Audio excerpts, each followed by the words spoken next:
हरे कृष्णा। आप सभी का फिर से स्वागत है आपकी अपने चैनल गौरांग के ज्ञान में। और मैं आज एक और बहुत ही ज़्यादा इंटरेस्टिंग टॉपिक में वीडियो लेके आया हूँ। आज का टॉपिक है कार्तिक मास की महिमा, जो कि कल से शुरू हो रहा है। बहुत ही ज़्यादा स्पेशल मंथ है ये, क्योंकि ये मंथ श्रीमती राधा रानी को बहुत प्रिय है। तो आइए जानते हैं कार्तिक मास की महिमा क्या है। चलिए स्टार्ट करते हैं।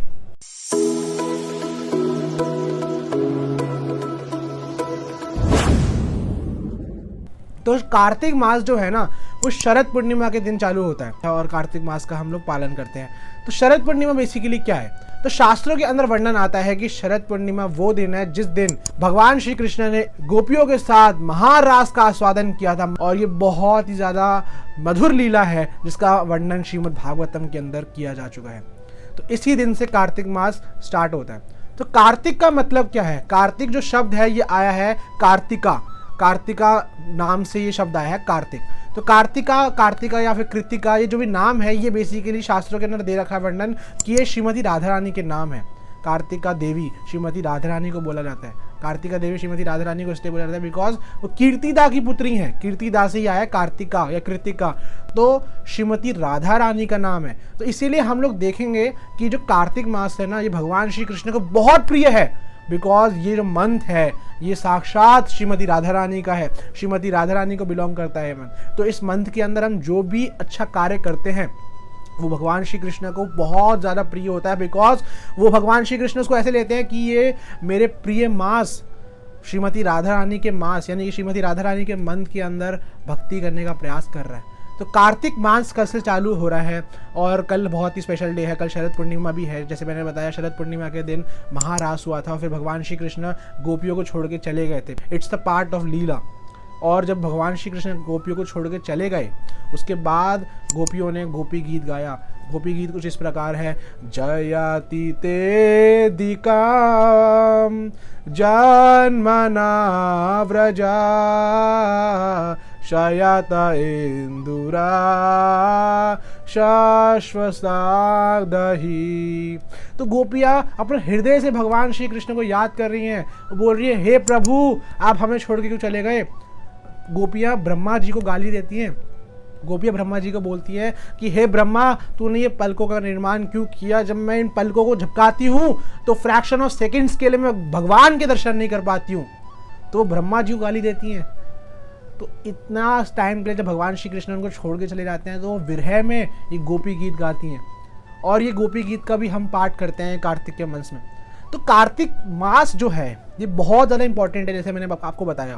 तो इस मंथ के अंदर ना हमारे को कुछ वाउज लेने चाहिए। हमारे को कुछ ऐसे वाउज लेने चाहिए जिससे हम लोग अपनी स्पिरिचुअल लाइफ को आगे की तरफ इंक्लाइन कर सकें। जैसे मैंने बताया, ये मास भगवान श्री कृष्ण को बहुत प्रिय है। तो अगर हम लोग इसके अंदर जो वाउज लेंगे ना, भगवान श्री कृष्ण उससे बहुत ज़्यादा खुश हो जाएंगे। और साथ ही साथ हमारी भक्ति का जो हमारे को फल मिलता है बाकी दिनों के मुकाबले, इस मंथ के अंदर वो 10,000 ज़्यादा मिलता है हमारे बाकी डेज के मुकाबले। तो कुछ इस प्रकार से हमारे को वाउज लेने चाहिए। जैसे कि हमारी जो प्रिय वस्तु है, जैसे कि किसी को मीठा बहुत पसंद है तो वो मीठा खाना छोड़ सकता है, या फिर किसी को पनीर बहुत पसंद है तो पनीर छोड़ सकता है। तो अपनी जो भी फेवरेट चीज़ है हमें राधा रानी भगवान श्री कृष्ण के लिए इस मंथ के अंदर छोड़ देना चाहिए। और साथ ही साथ कार्तिक मास के अंदर ना दो चीज़ें बहुत इंपॉर्टेंट है। एक तो दामोदर अष्टकम का रेसिटेशन, और साथ ही साथ हमारे को इस मंथ के अंदर ना दीपदान करना चाहिए, भगवान को लैम्प ऑफर करना चाहिए। तो पद्म पुराण के अंदर एक कथा आती है। पद्म पुराण के कार्तिक महत्व में एक कथा आती है। एक बार क्या होता है, एक टेम्पल के अंदर एक दिया साइड में जल रहा होता है जो कि बुझने वाला होता है। तो उस दिया जो था उसमें घी काफ़ी ज़्यादा लपलपा रहा था। तो उस घी की स्मेल से ना एक चूहिया उस दिए के पास आ जाती है और वो चूहिया काफ़ी भूखी होती है और वो उस घी को खाने के लिए उस बत्ती को अपने मुंह में ले लेती है। और जब वो मुंह में जैसे डालती है, उसको पता लगता है कि ये बत्ती ऑलरेडी जल रही थी और वो उसके मुंह में अटक जाती है। तो जब वो बत्ती उसके मुंह में अटक जाती है और वो साथ ही साथ बत्ती जल भी रही थी, तो क्या होता है, चूहिया काफ़ी ज़्यादा पीड़ा में होती है। चूहिया को काफ़ी ज़्यादा पीड़ा होती है, वो ऊपर नीचे उछल रही होती है, इधर उधर दौड़ रही होती है, ऐसे हिल रही होती है। इससे क्या होता है ना, ये ऐसा लग रहा होता है कि जो चूहिया है ये भगवान श्री कृष्ण के विग्रह के सामने डांस कर रही है और साथ ही साथ वो अर्ध जला हुआ जो लैम्प है वो ऑफर कर रही है। और इससे क्या होता है, चूहिया मर जाती है, जल के मर जाती है और अगले जन्म में वो भगवान के धाम जाती है। तो तो इतना ज़्यादा महत्व है। और स्कंद पुराण के अंदर भी वर्णन आता है कि जो व्यक्ति भगवान श्री कृष्ण को लैंप ऑफर करता है ना कार्तिक मास के अंदर, तो उसके लाखों लाखों कल्पों के पाप खत्म हो जाते हैं। अब सवाल यहाँ पर लोग पूछेंगे कि प्रभु जी कल्प क्या होता है? तो कल्प बेसिकली क्या है, जैसे कि सतयुग, त्रेता, द्वापर, कली, ये 4 युग मिला के बनते हैं एक चतुर्युग। तो ये एक चतुर्युग को जब हम 1000 से मल्टीप्लाई कर देंगे, यानी कि 1000 चतुर्युगा इज इक्वल टू 1 कल्पा, ऐसे हजारों लाखों कल्पों के पाप एक व्यक्ति के खत्म हो जाते हैं जब वो भगवान श्री कृष्ण को, यशोदा दामोदर को एक बार लैंप ऑफर करता है। तो कितना ज़्यादा महत्व है इसका।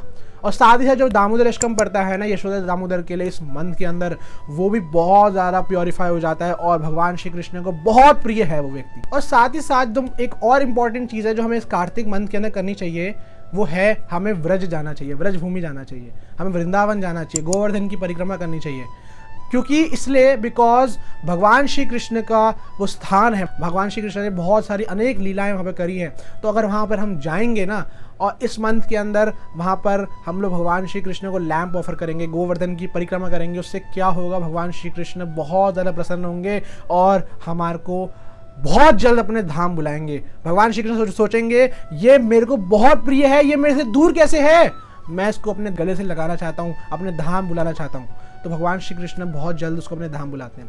और साथ ही साथ ना इस मंथ के अंदर हमारे को तुलसी महारानी की भी पूजा करनी चाहिए, तुलसी महारानी की को जल ऑफर करना चाहिए सुबह सुबह। वैसे तो हम लोग रोज़ करते हैं, बट इस मंथ के अंदर स्पेशली हमारे को तुलसी महारानी को जल ऑफर करना चाहिए, बिकॉज तुलसी महारानी भगवान श्री कृष्ण की बहुत प्रिय है।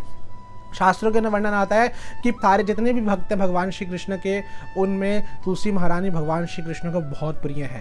तो हम लोग गाते हैं ना, तुलसी कृष्ण प्रेयासी नमो नमः, राधा कृष्ण सेवा पाओ ए अभिलाषी। तो ऐसे करके हमें ना तुलसी महारानी की प्रेयर डिसाइड करनी चाहिए, तुलसी महारानी को जल ऑफर करना चाहिए। उससे क्या है, हमारी भक्ति बहुत ज़्यादा सुपरली इंक्लाइन हो जाएगी, एकदम से इंक्लाइन हो जाएगी। और साथ ही साथ आप लोग वाउज लीजिए इस कार्तिक मंथ के अंदर, कुछ प्रैक्टिकल वाउज लीजिए जिससे क्या है आपकी सेवा, वैष्णव सेवा बढ़े घटे नहीं। कुछ लोग बहुत ज़्यादा ही बहुत हैवी वाउज ले लेते हैं, जिससे होता क्या है ना, उनकी सेवा रुक जाती है। तो श्रील प्रभुपाद कहा करते थे कि हमारे को कार्तिक मंथ के अंदर ऐसे वाउज लेने चाहिए जिससे क्या है हमारी सेवा इंक्लाइन हो, घटे नहीं। तो वैसे वाउज लीजिए जिससे आपकी सेवा बढ़े और साथ ही साथ आपकी भक्ति बढ़े। कार्तिक मास कल से चालू है, तो मैं आप लोगों को ऑल द बेस्ट कहता हूँ कि कार्तिक मास कीजिए और आप भी मेरे लिए प्रार्थना कीजिए कि हम लोग भी अच्छे से कार्तिक मास में पालन कर सकें। हरे कृष्णा।